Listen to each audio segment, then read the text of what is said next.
Well, hi, everybody. I'm Al Roker, one of the co hosts of The Today Show, and I'm thrilled to be moderating the Netflix FYC virtual panel for Emily in Paris.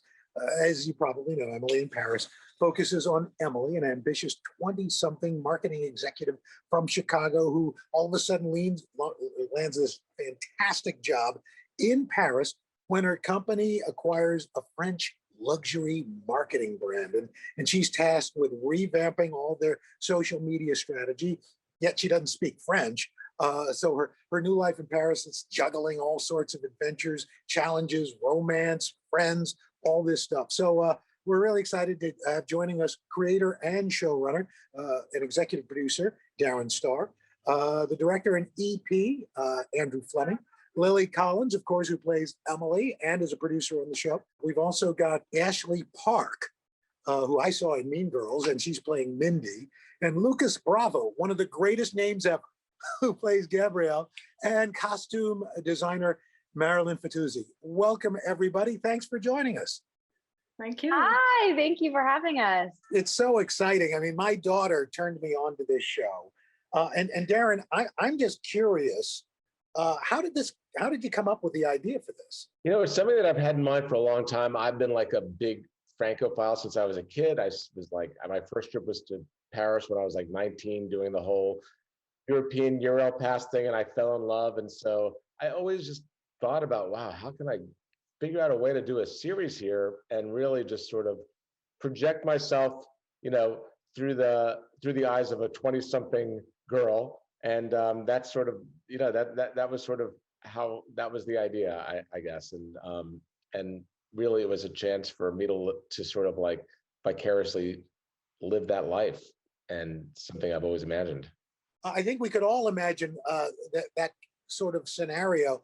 And obviously we all could, because I think we're breaking a little news here. 58 million households around the world have watched Emily in Paris in its first 28 days, making it Netflix's most popular comedy series of 2020. Lily, how does that feel? Oh, I had no idea. That's so cool. Wow.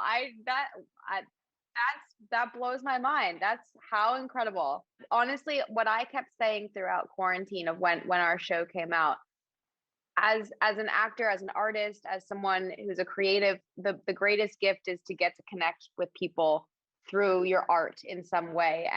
And what we do, it can be a gift to ourselves and to an audience. And the fact that Emily in Paris made people laugh and smile during a time when we all needed it the most, that's when you get the most out of your art and your craft and what it is that we do. So what an honor. That's so exciting. Do you think, Darren, besides the fact that it's a terrific show, it's well written, well acted, well produced, that it came right when we needed it during this pandemic? Yeah, I definitely think that the timing was fortuitous in that it aired at a moment when people couldn't travel, and they all became armchair travelers watching the show. They got to live vicariously through Emily and Lily and the entire cast. And I think something that I always talked about with Andy and from the very beginning was, let's create this real beautiful cinematic look at Paris. And so the idea from the beginning was we wanted to really showcase Paris in the most beautiful way possible and give the viewers this vicarious feeling of being there and sort of sharing our love for the city. Andrew, do you prefer Andrew or Andy? I never like to be presumptuous. Well, now that we're friends, it's Andy. Okay, Andy, good. I was going to say, when watching this, it really is, in a sense, a love letter to Paris.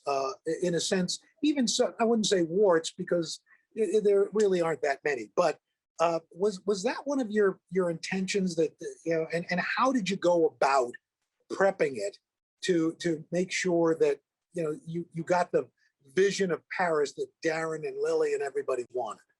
I think Darren and I talked about it, and we really wanted it to be from an American perspective. And when you go there and you come from a place like Burbank or the Valley, like I do, and you go to Paris the first time, you say, this is so beautiful. And you don't notice the imperfections. You see Notre Dame, you see a beautiful little alley. And so I felt like, let's just show the world from Lily's from Emily's perspective and make it beautiful. Because it really is, I mean, it really is one of the most beautiful cities in the world. And it's very easy to just walk out into the street and frame up a beautiful shot because the architecture, and there's something about the light there, the way the clouds form over the city, and it's always magically beautiful there. Part of that magic in this show is obviously Emily. And Lily, how did you get a grasp on her character? What was it about Emily that you love? I mean, I have to say, when I read the pilot, which was the first 2 episodes combined, I'd been wanting to do comedy for a long time, but it had to be the right type of comedy with a genuine heart to it. And what I love about Emily is that she's constantly optimistic. She pivots. Ashley and I joke about this word, but she does. She's a really good pivoter. When something is thrown her way, she just turns the other way and she goes, okay, I can be resourceful. She's a bright light, and I really felt from the writing that you were able to see someone who wasn't afraid to ask for help, but also wasn't afraid to be someone who used her voice. And throughout the season, and at least for me reading the pilot, even throughout the first 2 episodes, she finds a new version of her voice when she's in Paris. And I love that we don't portray her as someone who goes into a fitting room in Paris and goes in Emily from Chicago and comes out Emily in Paris. She is Emily the entire time. She just is experiencing new things and brings with that a brightness and a humor. And she doesn't always take herself too seriously. And I really found that to be relatable. And for me, it was hard at the beginning because I thought, oh, okay, there are so many things about Emily which either I can try and relate to, or there's, I'm trying to also be optimistic about things, not to an annoying degree, but there's an element of me that's very much like that. And then I thought, well, I've got to also find those differences to make her a character, because at the end of the day, I still want to feel like I'm creating a new person. And I think I found so much of that through my castmates and the, experiences that we had together in Paris on and off set. Everyone brings out a different side of Emily. So I was so lucky to be surrounded by an incredible cast and also the crew that helped me find those nuanced moments. I was going to ask you, Ashley. I mean, you, like I mentioned, a Broadway actress. You were in Sunday in the Park with George, and your first meeting with Emily is in a park. What goes into the making of a character like Mindy, which could easily be almost a stereotypical sidekick, but you are so much more. What is it special about Mindy? Well-written characters are the protagonists in their own life, right? But it really takes the number one on the call sheet, them being super gracious and generous and allowing for different characters to have different moments and really deepening those relationships. Like, I don't think you would have said that same thing to me just now about Mindy if Lily did not play Emily, because she really gave me that space. And also our writers, I mean, Darren called me after our first table read and asked if I'd be willing to sing in the show. And I thought he meant maybe singing happy birthday to Emily when it's or something. I saw Ashley in Mean Girls twice, and I thought there's no way I'm going to have Ashley Park in my series and she's not going to sing. I'm sorry. So, we just wanted to we just felt, and Andy, we wanted to use that gift of yours. And it just, when you do sing on the show, it's such a moving scene that Andy directed in the park.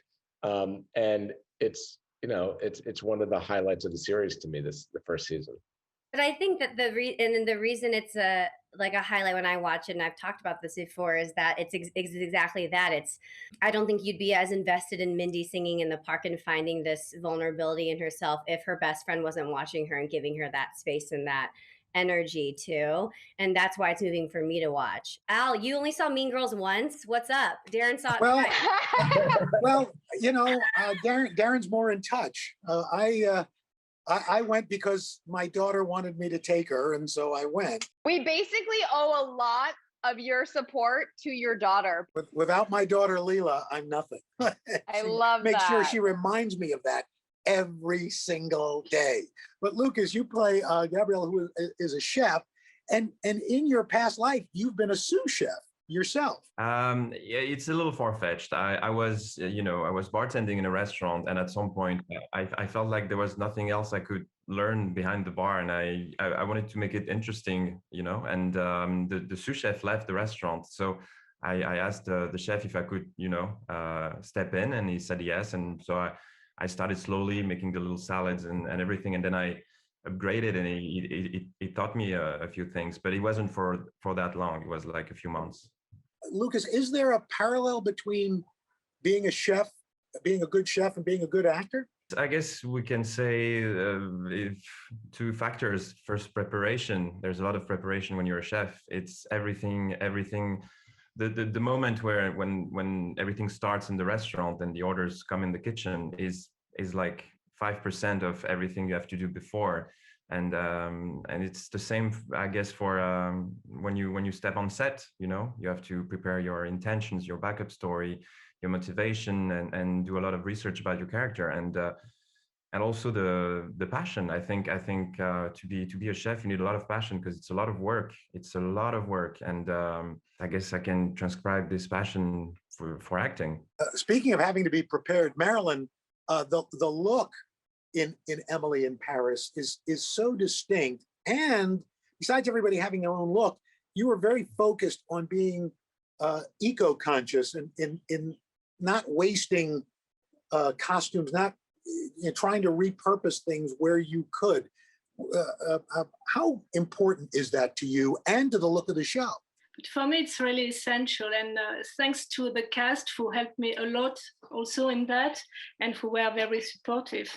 And we mixed high brands, affordable brands, and vintage too, and thread up clothes and recycling clothes. And I think it's season 2, I'm going to do that even more, because now I'm meeting 2 new ateliers, very nice people who do an incredible job recycling things who are not on sale anymore. And it's interesting because I think it gives a very authenticity. Do you all, in working in Paris, I know, of course, Marilyn, you live there, but and as do you, Lucas, but shooting this show, does it give you a new appreciation of this city that we all think we would love to be in your shoes, that you are working in Paris, getting paid, and creating something that everybody loves? I remember going and thinking, this could go horribly wrong. I've only ever shot in Canada and the United States. I'm thinking, what is that going to be like? Because I love Paris, and I had been many times, but it's a very intimidating city. And I just had no idea what it would be like to work with a French crew.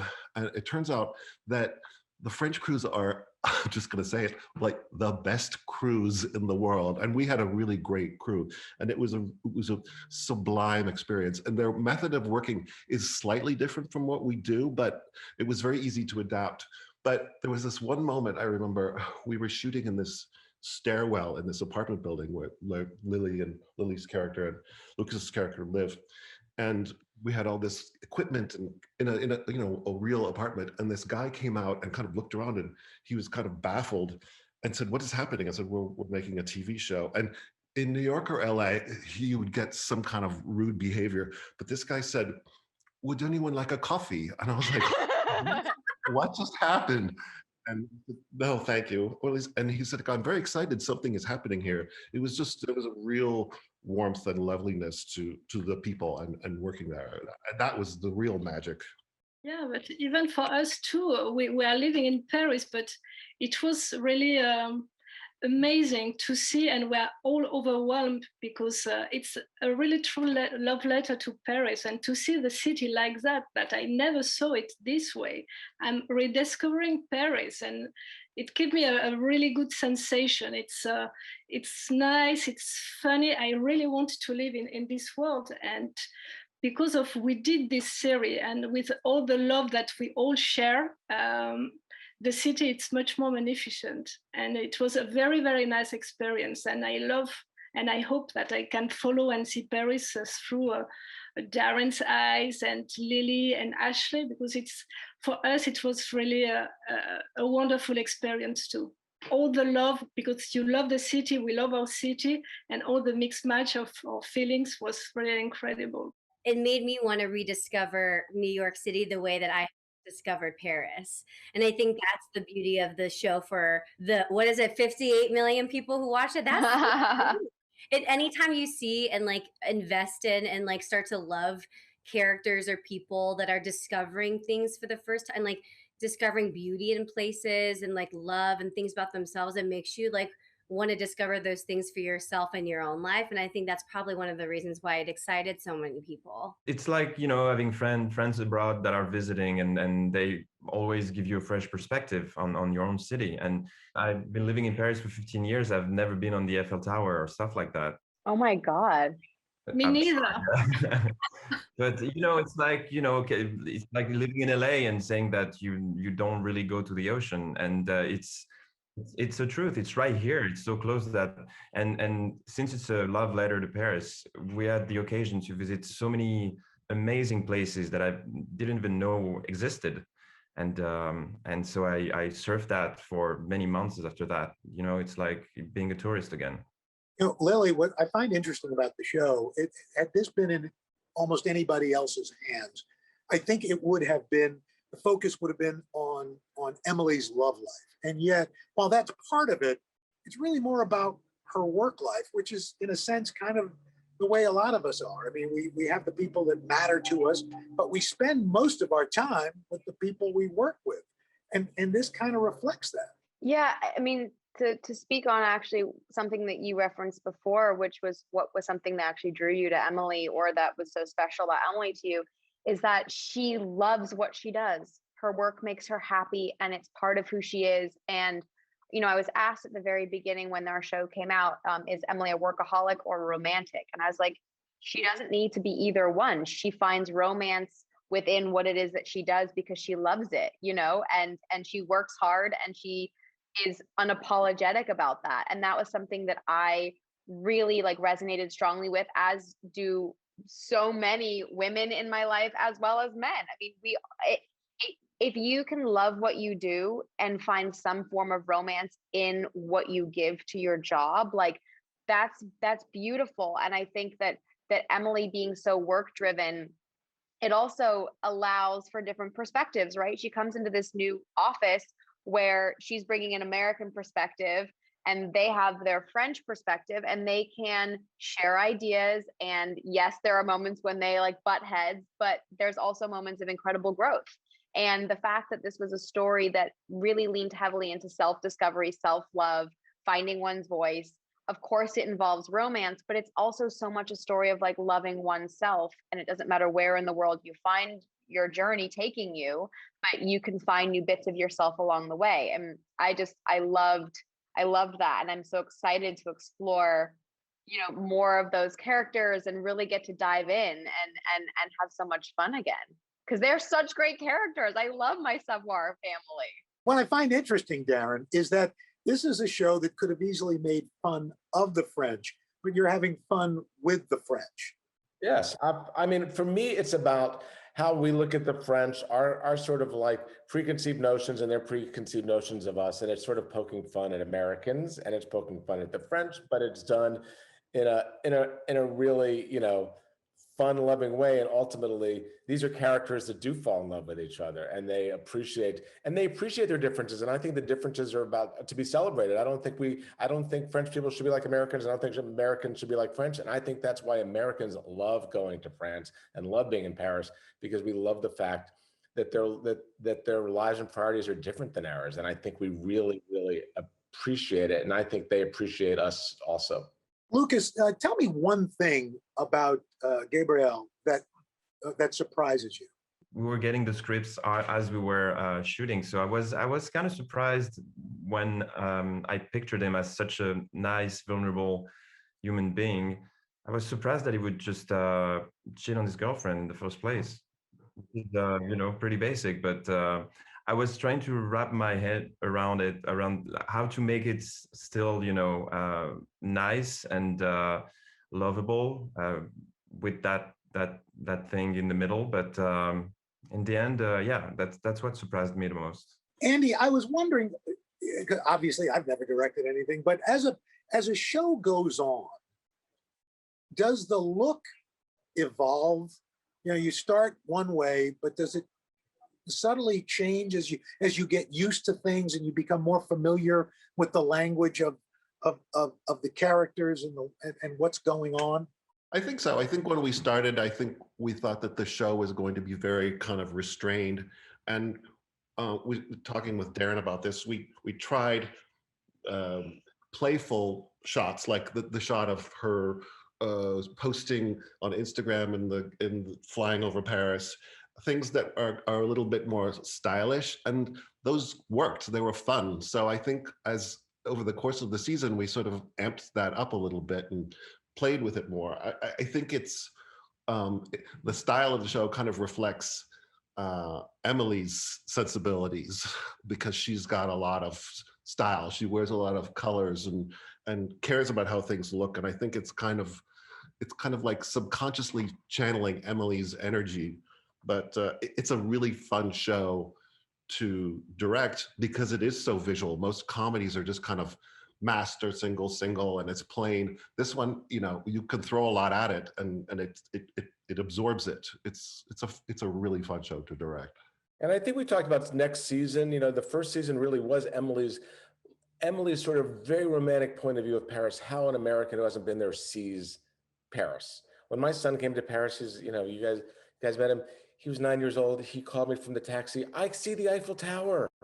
And it's like that sense of excitement about being there. And I think next season, Emily will have been there a little longer. So she'll see more of like tiny bit more of the reality of the city can seep in, because she's living there and she's being there. So I think we think about, talk about that also, about bringing in a little bit more of the texture of the city next season. Wait, what's happening in season 2? Tell us. We don't know anything, Al.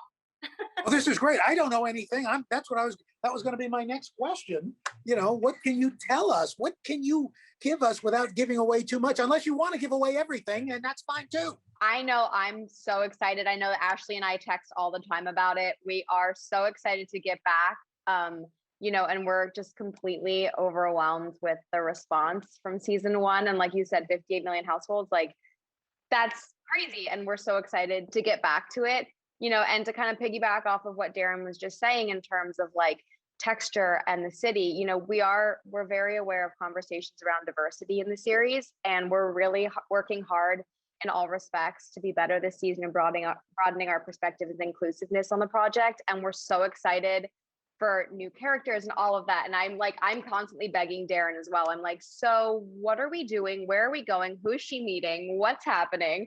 And so we're going out there really soon, and we're so excited. Do you know what's going to happen to Gabrielle Lucas? I think it's the only thing I'm sure of is that he's going to take his shirt off at some point, or that's the only reality. You know what? Yeah. We're not that predictable. Yeah. Well, Marilyn, what about the look of the costuming going forward? How will that evolve? I think we will keep the style very eclectic, and I hope we can go very bold again and again. Maybe we will see. We need to discuss that. If we make an evolution in Emily's style, if she becomes a little bit more French, but keeping this very optimistic personality. She's strong. She's still, I hope, a fish out of the water. She's still wearing her heart on a sleeve. That's the Emily that I love, and I hope I will meet again. And yes, I think she will go and more mixing the knowledge of the French style with what she is and what she is really is. And I think the mixture will be much more interesting than designing a typical French girl who is basically very boring. Won't make Emily boring, I promise. I'm sure we don't. All right, lightning round. Favorite French word? Lily. Bonbon, which is a sweet. Bonbon. Bonbon. Oh, or good, I suppose. All right. Darren. Bon appetit. Marilyn. Champagne. What else? Andy.